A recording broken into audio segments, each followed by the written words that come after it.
কালে ঢলে পড়ে নবীর কোলে, মা খাদিজার মরণ কালে ঢলে পড়ে নবীর কোলে। বলেন স্বামী কথা আমার শোনো না, শোনো না, বলেন স্বামী কথা আমার শোনো না। আমার মনের একটি আশা, করো না যেন নিরাশা। আমার মনের একটি আশা, করো না যেন নিরাশা। বলেন স্বামী কথা আমার শোনো না, শোনো না, বলেন স্বামী কথা আমার শোনো না। মা খাদিজা নবীজির কাছে কি আবদার করছে সেই সম্পর্কে কবি লিখছে, দেখুন। জীবনে কখনো কোনো দিন কিছু তো চাহিনে, ওই মরণ পরে আধার ঘরে কি হবে জানিনি। জীবনে কখনো কোনো দিন কিছু তো চাহিনে, ওই মরণ পরে আধার ঘরে কি হবে জানিনে। কবরের কথা ভেবে আমার মনে লাগে ভয়, ওই ফারিস্তাদের সওয়াল জবাবে কি হবে আমার পায়। ফারিস্তাদের সওয়াল জবাবে কি হবে আমার পায়। কাফনের বদলে জুব্বা পরাবে, ইয়া রাসূলুল্লাহ, কাফনের বদলে জুব্বা পরাবে, এটাই মনের বাসনা। বলেন স্বামী কথা আমার শোনো না, শোনো না, বলেন স্বামী কথা আমার শোনো না। সামনে ঈদ, এই সামনে আবার ঈদ চলে আসছে। জানি না ঈদের সময় কার বাড়ি কত ঝগড়া হয়। কেন? স্বামীর কাছে মা বোনেরা আবদার করে, ভাবিরা আবদার করে যে এই ঈদেতে এই শাড়িটা লাগবে, এই চুড়িদার লাগবে। যদি দাদা বলে যে এই বছরে একটু কাজ কাম কম হয়েছে, এটা দিতে পারবো না, কত মারামারি, কত ঝগড়া। কিন্তু মা খাদিজা মরণ পর্যন্ত নবীজির কাছে কিছুই চায়নি। কি আবদার করেছে? যে কবরে যেন দাফন করবে নবীজির জুব্বা দিয়ে। দেখুন নবীজি মা খাদিজাকে কেমন ভাবে সান্ত্বনা দিচ্ছে, কবি লিখছে। বিশ্ব নবী তখন বলে সান্ত্বনা দিয়া, দাফনের পরে থাকবো আমি কবরের ধারে দাঁড়াইয়া। বিশ্ব নবী তখন বলে সান্ত্বনা দিয়া, দাফনের পরে থাকবো আমি কবরের ধারে দাঁড়াইয়া। কবরের আযাবের তরে চাইবো আমি নাজাত, ওই আধার ঘরে সুখের তরে করবো যে মোনাজাত। আধার ঘরে সুখের তরে করবো যে মোনাজাত। মা খাদিজা শুনে এ কথা, ও গো মা খাদিজা শুনে এ কথা, তখন করে ইন্তেকাল। শোনো মুমিন মুমিনা এ যে করুণ ঘটনা, শোনো মুমিন মুমিনা এ যে করুণ ঘটনা। বলেন স্বামী কথা আমার শোনো না, শোনো না, বলেন স্বামী কথা আমার শোনো না। যখন আমরা কোনো মানুষের কাপন দাপন করতে যাই, আমরা কাপন দাপন হয়ে গেলে আমরা তাড়াহুড়ো করে চলে আসি। নবীজি বলে যে ওই কবরে দেওয়ার পরে তোমরা ওই কবরের ধারে দাঁড়িয়ে আল্লাহর কাছে ফরিয়াদ করো, ওর যেন সওয়াল জবাব দিতে ওর সুবিধা হয়ে যায়। নবীজি যখন মা খাদিজার কাপন দাপন হয়ে গেল, তখন নবীজি কবরের ধারে দাঁড়িয়ে আছে। তখন নবী সাহাবী বলছে যে ইয়া রাসূলুল্লাহ, ইয়া হাবিবাল্লাহ, তুমি আজকে দাঁড়িয়ে কেন, তুমি বাড়িতে চলে এসো। তখন নবীজি বলছে যে আমি খাদিজার কাছে কথা দিয়েছি, ওর সওয়াল জবাব দিতে যদি কোনো অসুবিধা হয় আমি নবী এই উপরে দাঁড়িয়ে দাঁড়িয়ে আমি সওয়াল জবাবের উত্তর দিয়ে দেবো। দেখুন তখন কি ঘটনা ঘটছে, শেষ কথার মাধ্যমে কবি কি লিখছে দেখুন। মা খাদিজার দাফন পরে নবীর দাঁড়িয়ে জিবরিল এসে সালাম করে নবীকে ধরে জড়িয়ে। মা খাদিজার দাফন পরে নবীর দাঁড়িয়ে জিবরিল এসে সালাম করে নবীকে ধরে জড়িয়ে বলে ও গো খোদার দোস্ত মা খাদিজার উত্তর, বলে ও গো খোদার দোস্ত মা খাদিজার উত্তর স্বয়ং আল্লাহ দিয়েছে, স্বয়ং আল্লাহ দিয়েছে, স্বয়ং আল্লাহ দিয়েছে, স্বয়ং আল্লাহ দিয়েছে।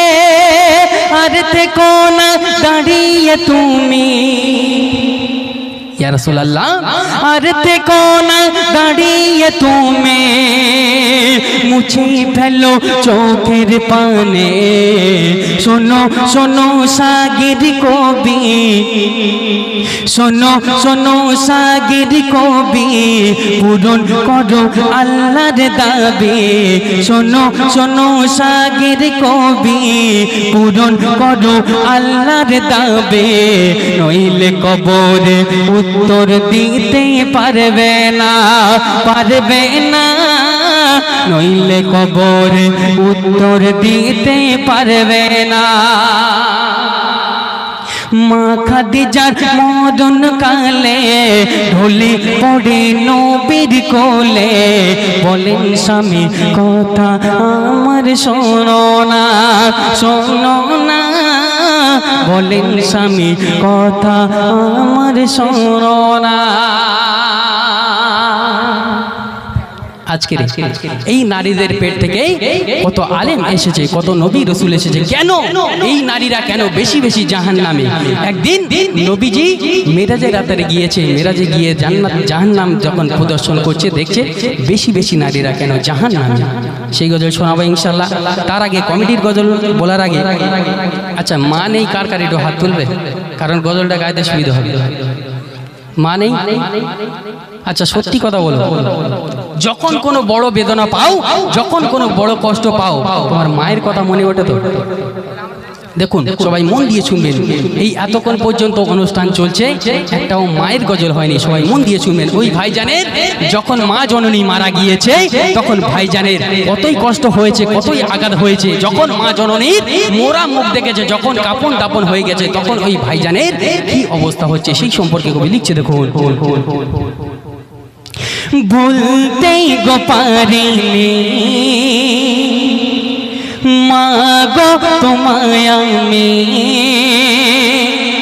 তোমারি কথা শুধু মনে পড়ে যায়।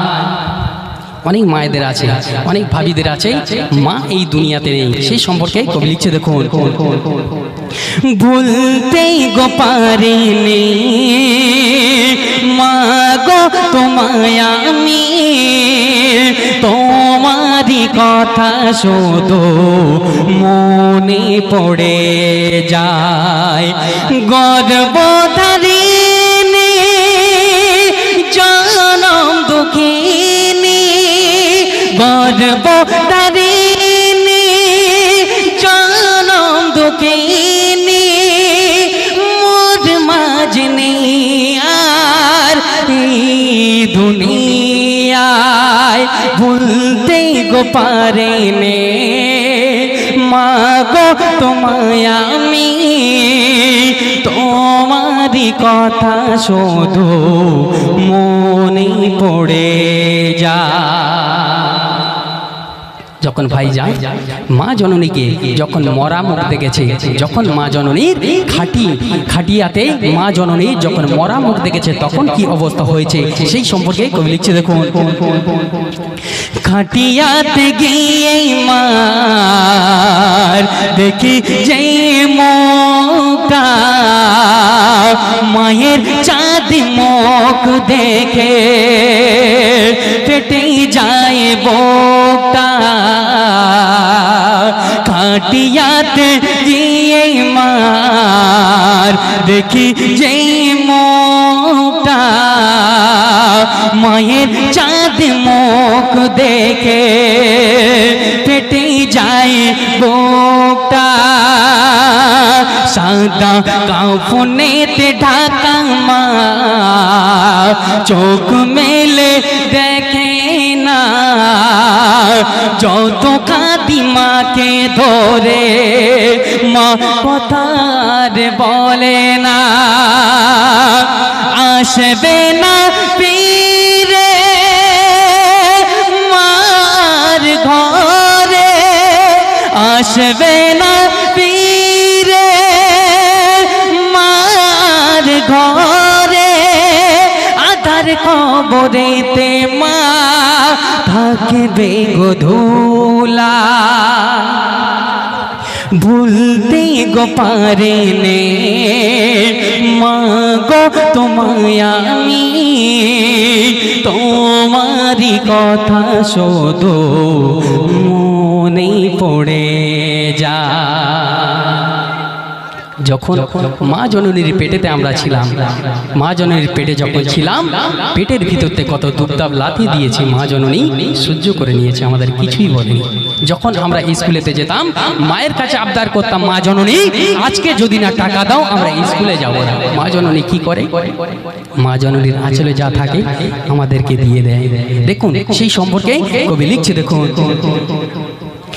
10 মাস 10 দিন গর্ভে ছিলাম যার, যার কোলে বড় হলাম কি করে ভুলি তার।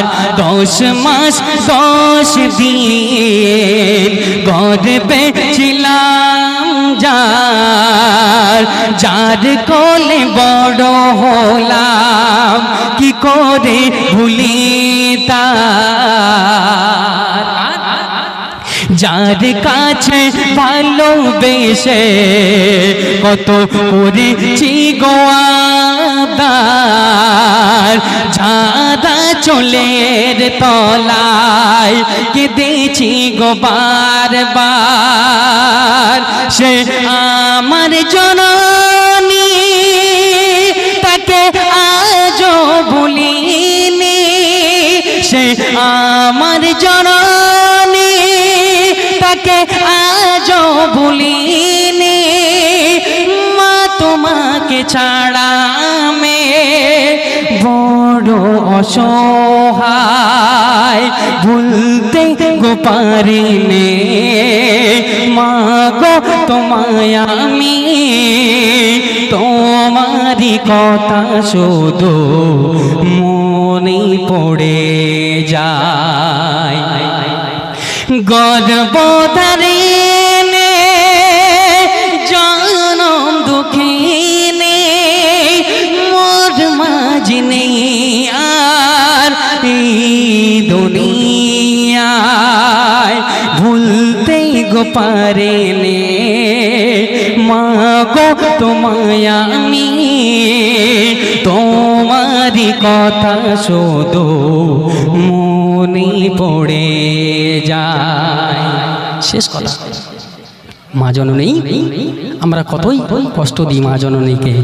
সবাইকে হাতে পায়ে ধরে বলে যাব, মা জননীকে কেউ কষ্ট দেবেন না, আর সবাই 5 ওয়াক্ত নামাজ পাবন্দির সাথে পড়বে, কারণ মুসলমান নামাজ ছাড়া তার কোনো গতি নেই। শেষ কথার মাধ্যমে কবি কি লিখছে দেখুন, এই মা জননী যদি আমাদের টাকা পয়সা ধন সম্পত্তি গাড়ি বাড়ি যদি কোনো অসন্তুষ্ট হয়ে থাকে, এই টাকা পয়সা সব ধ্বংস। সবাইকে অনুরোধ করে বলে যাব, ভাই কেউ মা জননী যাদের এই দুনিয়াতে বেঁচে আছে, কেউ মা জননীকে কষ্ট দেবেন না। শেষ কথার মাধ্যমে কবি কি লিখছে দেখুন, যে মায়ের পেট একদিন দেখেছে তাকে মৃত্যুর স্বাদ চাটতে হবে। শেষ কথার মাধ্যমে কবি লিখছে দেখুন, জন্ম মিলে গৌতার ছাড়বে না মরণ, গণিত রাজা ফকের আর হোক না মহাজন। জন্ম মিলে গৌতার ছাড়বে না মরণ, গণিত রাজা ফকের আর হোক না মহাজন। গাড়ি বাড়ি টাকা করে মা বাবা আর ভাই বোন, যাবে না কেউ সাথে তোমার, আর যাবে না তো যৌবন। ওরে কবি সাবধান হয়ে যা তুই সাবধান, ওরে কবি সাবধান হয়ে যা তুই সাবধান। আমল ছাড়া জান্নাত দেবে না দয়াময়, ভুলতে গো পারে নে মা গো তোমায় আমি। তোমারি কথা শুধু মনে পড়ে যায়, গর্ভধারে জনম দুঃখিনে মোর মাঝনে আর দুনিয়া। শুনলেন? এবারে আপনাদের